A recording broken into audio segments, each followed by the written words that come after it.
suis arrivée droguée de cannabis. Je ne pouvais pas dormir le soir si je ne prenais pas beaucoup de doses de cannabis. Et j'étais viciée de la cigarette aussi, depuis déjà une dizaine d'années à l'époque. J'étais avec un homme en fait, qui était drogué aussi, comme moi, et qui me frappait des fois. C'est parce que j'avais peur de le perdre et j'ai choisi de faire comme lui pour rester avec lui à l'époque.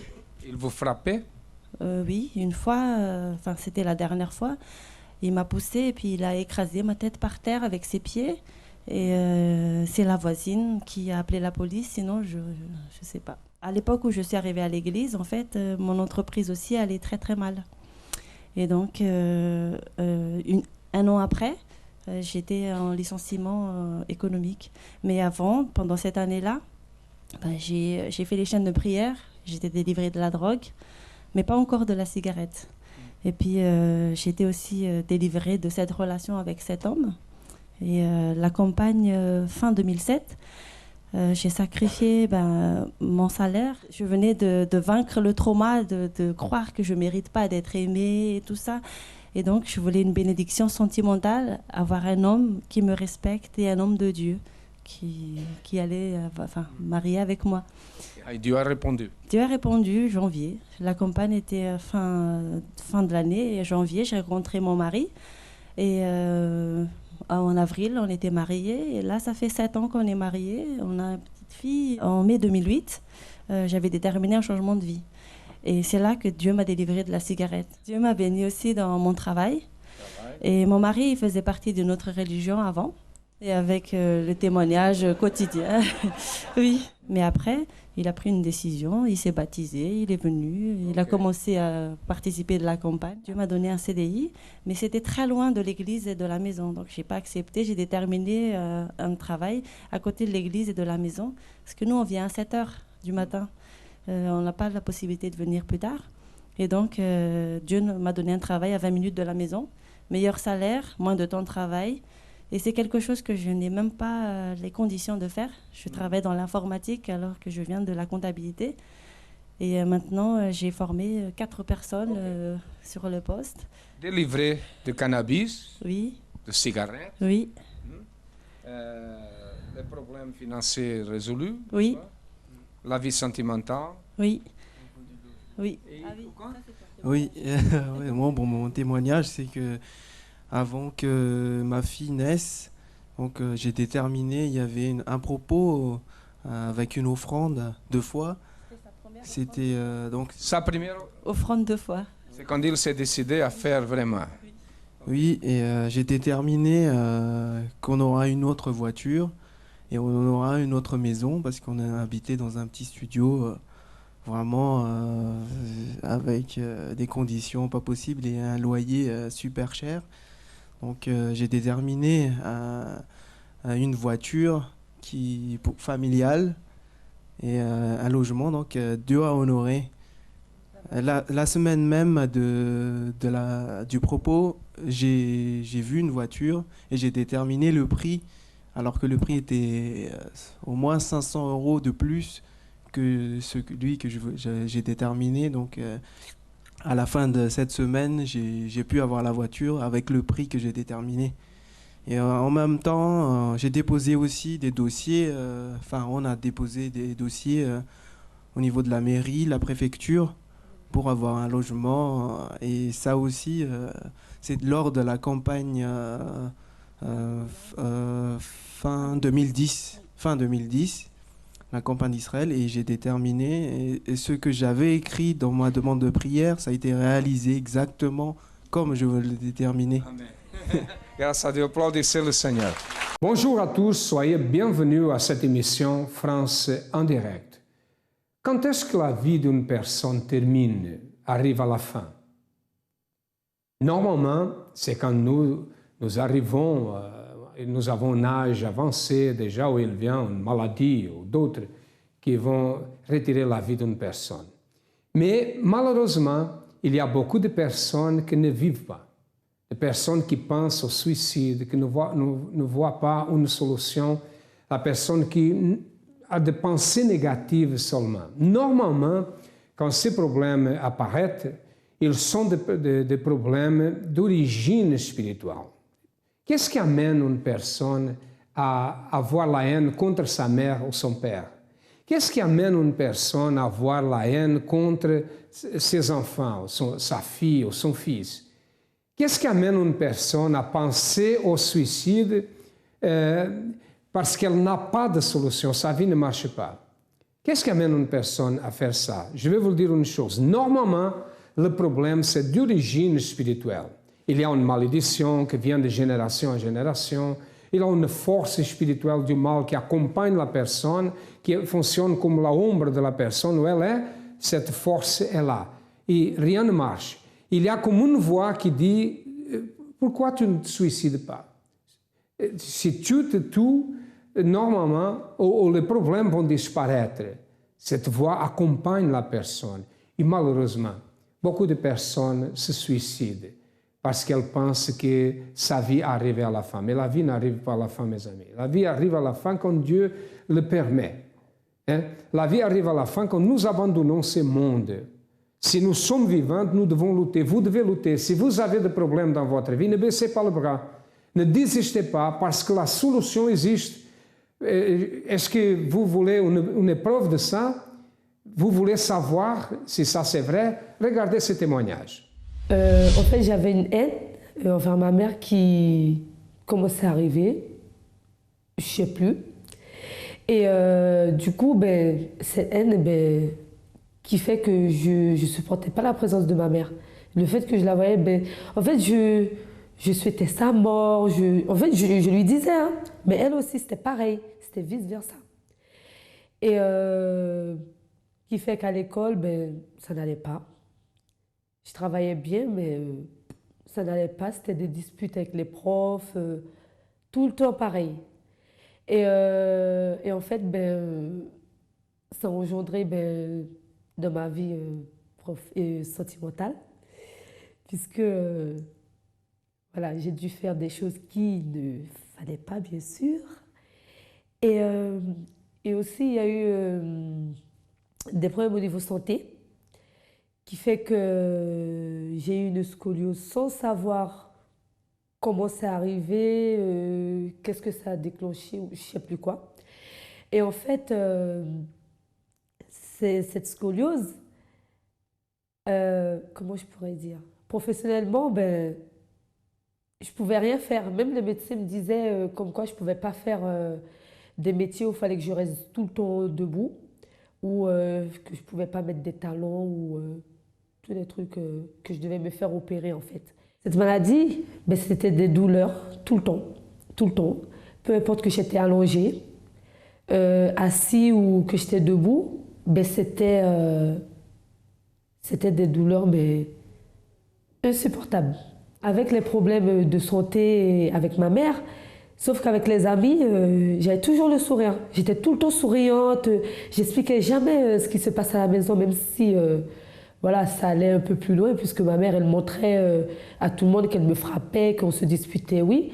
Mais je ne montrais pas qu'à l'intérieur de moi, ça n'allait pas, qu'il y avait une souffrance. Et avec les amis, j'étais tout le temps là. Quand il fallait faire quelque chose, j'étais là. Quand il fallait en soirée, j'étais là, j'y allais. Mais quand je rentrais à la maison, c'était, je m'enfermais. J'étais tout le temps dans ma chambre, dans mon coin, à repenser à ma vie, quoi. Et je me disais aussi, pourquoi je vivais. En fait, je me questionnais. Pourquoi je devais vivre comme ça? Je ne méritais pas de vivre. Il fallait que je me tue. J'ai fait plusieurs tentatives de suicide par rapport à ça.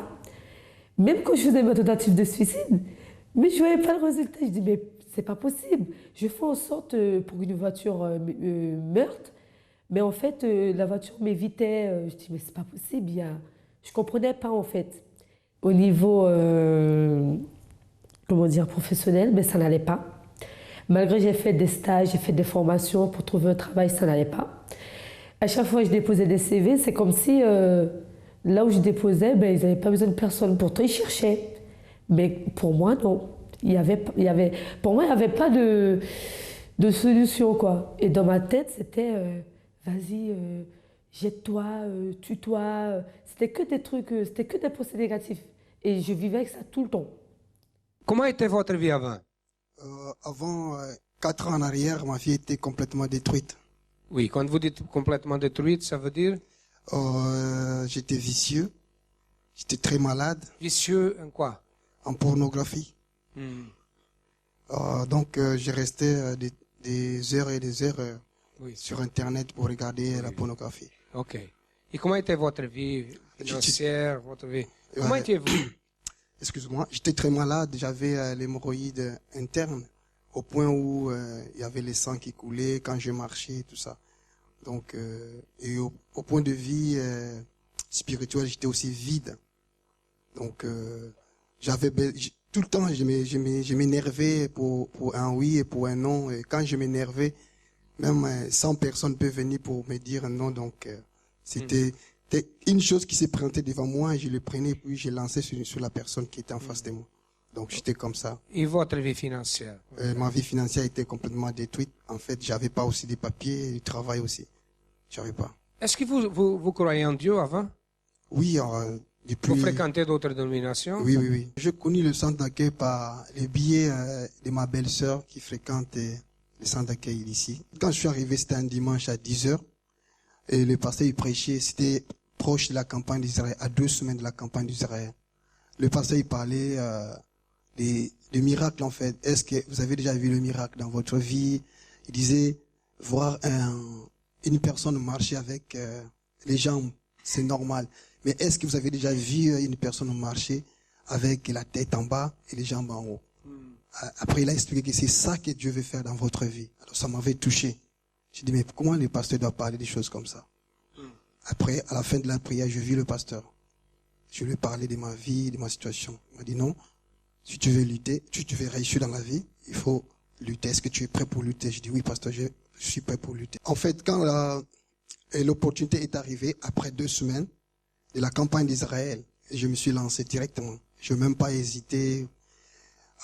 J'ai dit au pasteur que je voulais faire la campagne, mais le pasteur avait refusé, mais en insistant, je fais la campagne. Et juste 3 semaines à l'église, j'étais délivré de toutes les vices, quoi que ce soit. 3 semaines, j'étais délivré. Première chose, c'est un changement. Oui. Ok. J'étais délivré. La première chose, c'est un changement. Et après, qu'est-ce que Dieu a fait dans votre vie? Qui êtes-vous aujourd'hui? Aujourd'hui, Vous n'aviez pas vous avez beaucoup de... j'étais malade. Je suis Malade, guéri, vous avez une vie financière détruite, n'est-ce détruite. pas? Oui. Qui êtes-vous aujourd'hui? Aujourd'hui, grâce à Dieu, je suis délivré. Je sers Dieu. J'ai eu mes papiers. Et aujourd'hui, Vous je n'aviez suis... pas de papier? Non, avant? j'avais pas de papiers. Aujourd'hui, je suis entrepreneur. Entrepreneur. Oui. Vous avez une entreprise. Oui. Le centre d'accueil, pour moi, c'est comme une mère. Je prends le centre d'accueil comme une mère. Il me donne ce que la mère a donné pour son fils, qui puisse devenir une personne responsable. Aline avait exactement ce type de pensée. Elle avait la haine contre sa mère avait la haine contre elle voulait se suicider, elle avait une maladie terrible, qu'elle avait de douleurs terribles dans son dos. Elle pensait, ma vie c'est comme ça, c'est le destin, et la meilleure chose c'est mettre la fin à ma vie, se suicider. Elle a pensé ça, et elle allait le faire. Elle n'a pas le fait, parce qu'elle est là pour rendre témoignage, mais elle allait le faire. Certainement, quand la personne a cette pensée, elle avance. Si elle ne trouve pas une solution, si elle n'a pas une porte ouverte pour elle qui puisse changer la solution, elle va faire ce qu'elle a pensé. Comment faire dans une situation comme ça? Qui pouvait l'aider à elle et à sa famille? Qui pouvait l'aider? Les portes du centre d'accueil sont ouvertes. Un jour, elle est entrée dans le centre d'accueil et regardez ce qui s'est passé. À travers de ça, j'ai su qu'il y a eu le culte le mardi pour la santé. Et de là, j'ai commencé les chaînes de prière du mardi, en fait. Et quand j'ai compris qu'il y avait une solution, en fait, au problème que j'avais, problème de santé, du coup, alors j'ai fait quoi? J'ai fait les chaînes de prière. Je me suis... Tout ce que en fait, le pasteur il disait, je faisais. Je faisais... en fait, même si... comment dire? Même si j'avais les douleurs, je mettais dans ma tête que j'étais guérie. Je mettais dans ma tête que j'avais rien. Et pourtant, les douleurs étaient là. Je les sentais, mais j'étais obligée d'être positif. Et du coup, ben, j'ai continué, je ne sais plus jusqu'à quand, mais j'ai persévéré, j'ai continué en fait dans cette chaîne de prière. De la famille, comme j'avais dit précédemment, qu'avec ma mère, ça n'allait pas. Du coup, je me suis dit, je vais me lancer en fait pour la famille pour que je puisse au moins pardonner à ma mère, essayer d'avoir une bonne relation avec ma mère au lieu de s'entre-déchirer tous les jours. Mais j'ai commencé à suivre les chaînes de prière. C'était pareil, je venais pas tous les jours. Je venais en fait. Et quand j'ai vraiment compris qu'il fallait faire un vœu pour la famille ou un sacrifice, moi je me suis lancée. J'ai fait un vœu, bien sûr avec Dieu, pour changer en fait la situation avec ma mère, parce que une relation mère-fille devait pas être comme ça en fait, devait avoir une complicité, une sorte de lien que partagent une mère et une fille en fait. Et du coup, j'ai fait, disons, un vœu, en demandant à Dieu de changer d'abord moi, déjà mais à l'intérieur de moi, et en fait de transformer la haine que j'avais pour ma mère en amour en fait, que ça soit rempli d'amour que de haine. Et j'avoue, ça n'a pas été facile, mais je peux dire que je suis restée en fait de cette foi-là à continuer à lutter, même si le vœu que j'ai fait, ça ne date pas d'aujourd'hui, mais j'ai continué. J'ai continué dans la chaîne de prière en fait, du jeudi. Ces envies de suicide et de tristesse, d'angoisse et tout ce qui suit, c'est pas parti comme ça. Alors j'ai dû, le vendredi aussi, faire la chaîne de délivrance. Pourquoi? Parce que, en fait, je peux dire la nuit, je faisais, je vais pas dire des rêves bizarres, mais c'était plus des cauchemars en fait, que je comprenais pas. Et quand en fait, j'ai dû parler avec un des pasteurs, quand on m'a expliqué vraiment c'était quoi le problème et tout, j'ai dit ok. En fait, j'ai dû prendre une décision en fait, de ne plus avoir cette envie de suicide, tout le temps être triste, vivre d'apparence et tout ce qui suit. Du coup, j'ai dû lutter en fait pour ma délivrance et aussi pour que ça parte en fait.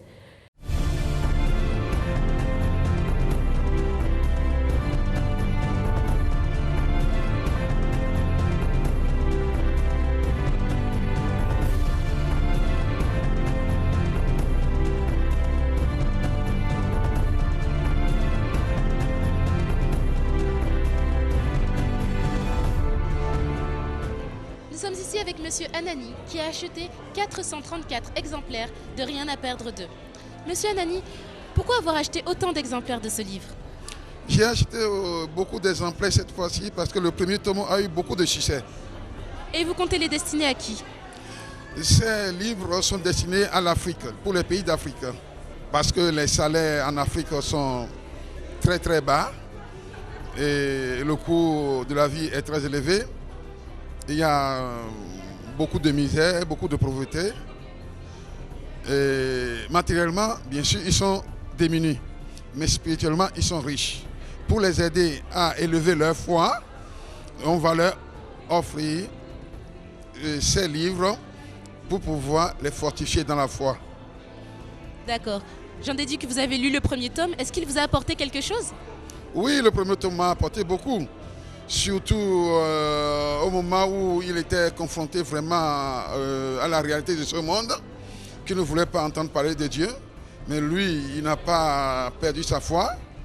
Il a maintenu le cap, il a persévéré, il a fait la prison. mais il n'était pas découragé. Il était beaucoup persécuté, mais il n'était pas découragé. Et c'est pourquoi la victoire, c'est au bout de la bataille, au bout de la lutte. Qu'est-ce que vous attendez de ce deuxième tome de Rien à perdre? Ce deuxième tome, c'est pour encore apporter un plus. Parce que je n'ai pas encore lu le deuxième tome, certes, mais quand j'ai entendu parler que comment il a acquis la télévision brésilienne TV Record, j'ai entendu brièvement, mais j'aimerais encore le lire moi-même pour savoir comment, sans rien, on peut conquérir le monde.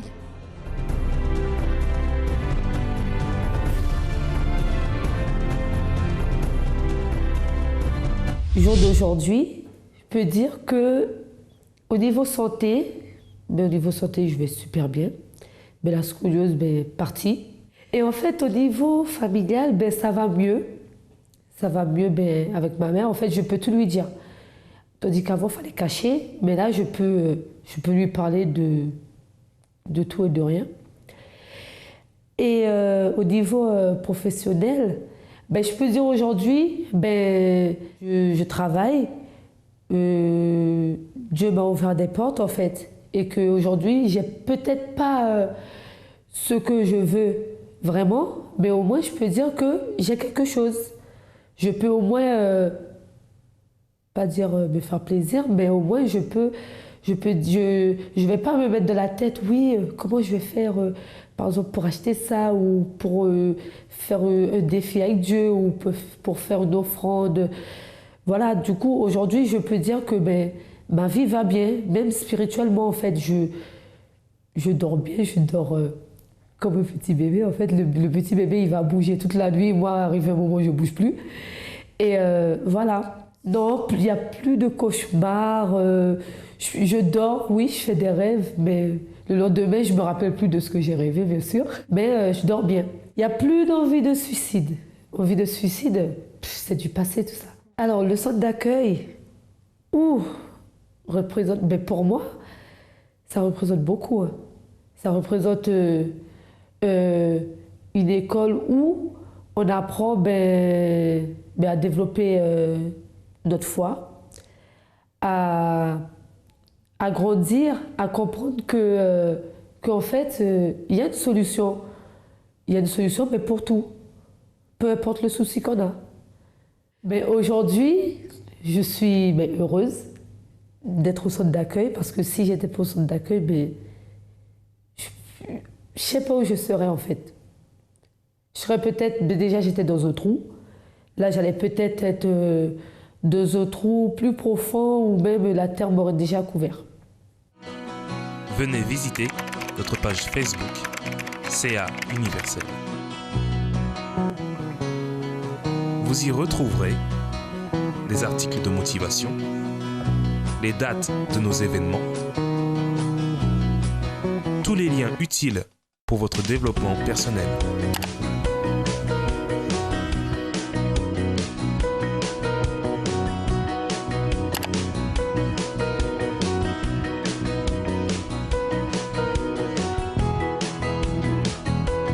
Centre d'accueil, parce que nous croyons en vous comme personne. Elle a ressuscité, n'est-ce pas?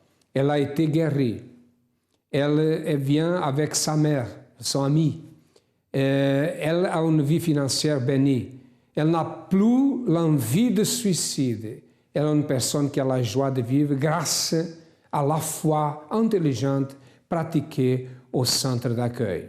Aujourd'hui, elle ne vit plus dans la souffrance. Et vous qui êtes dans la même situation, vous avez des problèmes de santé, vous ne voyez pas une sortie pour le problème, pour résoudre la situation de votre vie, sachez que les portes du centre d'accueil sont ouvertes pour vous aider.